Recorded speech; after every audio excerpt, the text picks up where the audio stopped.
Hey guys, it's Greg from East Coast Eyes, and it's Theory Thursday. So today we're going to be talking about a topic that was a really hotbed topic on the lacrosse forums for a long time, and a topic that comes up on my YouTube videos in the comments, and comes up on YouTube every now and again. Not so much lately, and I never really get involved with it because it's always a big argument. I try and stay out of it, but I'd like to maybe put my 2 cents in and share with you guys what I know about it, and that is the P34 Pocket. So P34 is the name of the pocket. It's called Pocket 34. It was created by a company called Shooters Lacrosse out on the West Coast. I believe they still operate, and if they do, I'll put their link down in the description to their website. But essentially, it's a pocket that's been used by a whole bunch of really good players, a whole bunch of famous players. And what it is it's a mesh pocket with 10 diamond hard mesh. It's a certain combination of pocket placement, knots, and shooting strings to create a pocket that's extremely consistent. And that's their main selling point, is it's consistent and it provides good hold without providing whip. So I'm going to talk to you a little bit about what I know about the pocket, and there's some things that I won't divulge out of respect for the people that created the pocket.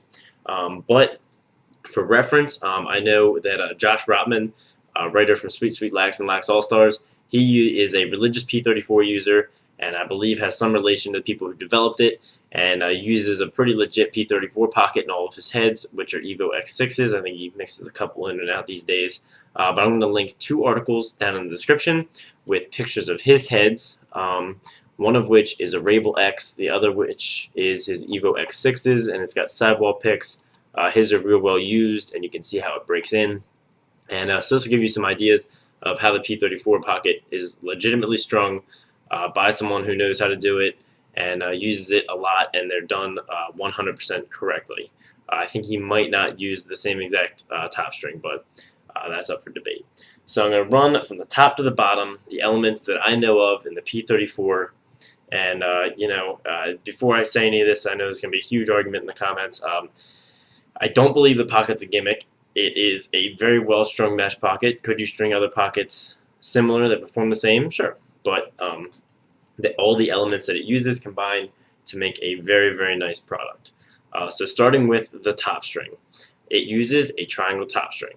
But from what I understand, the true P34 pocket, and I know how to string it, and I have done it before, knows how to, or uses a top string that mixes in the 9 diamond. Maybe I should grab a different stick. You guys can see a little bit better. There we go. So it mixes in the 9 diamond row as well as the 10 diamond row to pull the middle of the mesh up very tightly to provide the best channel possible. So these outside ones stay the same. On the inside is where it changes. It gets pulled down to these and pulls the middle up just a little bit. But a regular 9 diamond top string will suffice. I have a tutorial. You can find it on YouTube. So regular 9 diamond top string.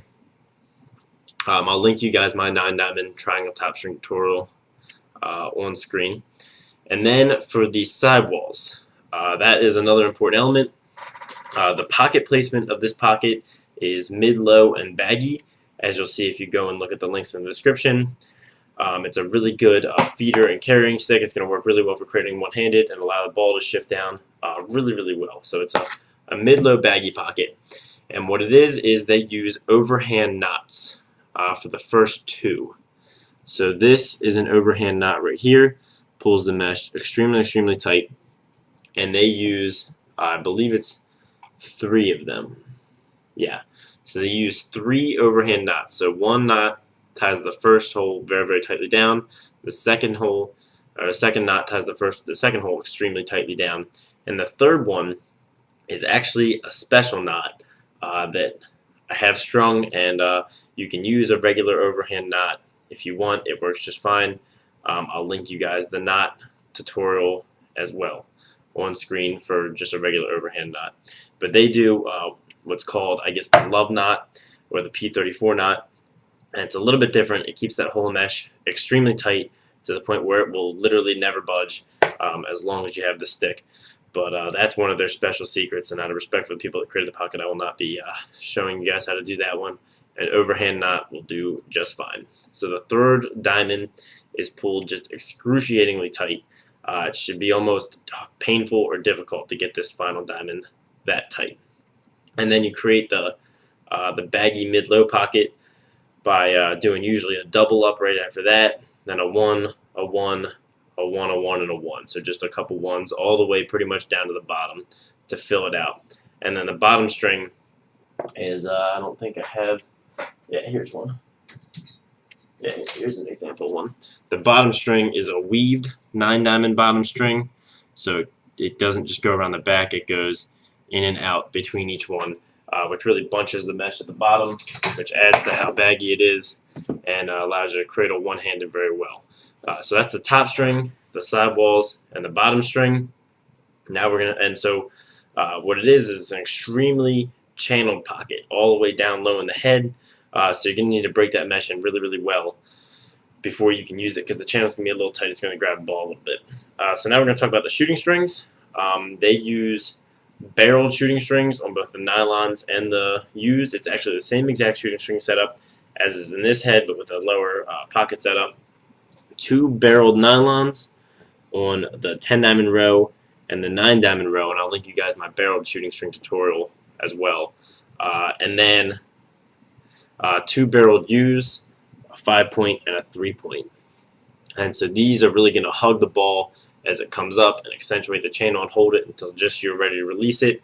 But the barreled makes them a little bit smoother and doesn't quite catch the ball as much. So those are the essential elements. There are some that I did mention that aren't really essential, but those are the essential elements to stringing a P34 pocket. I hope you guys learned a little something. Try not to tag each other in the comments too much. Overall, I would recommend it. It's a great mesh pocket, very accurate. You know, you throw an overhand, mid-low pocket, little whip, a lot of hold. So overall, it's a pocket that I really like. So anyway, guys, make sure you throw in the comments what other Theory Thursday videos you'd like to see if you're still watching at this point. Like this video if you liked it. Subscribe if you haven't for more stringing videos and tutorials. And thanks for watching, guys.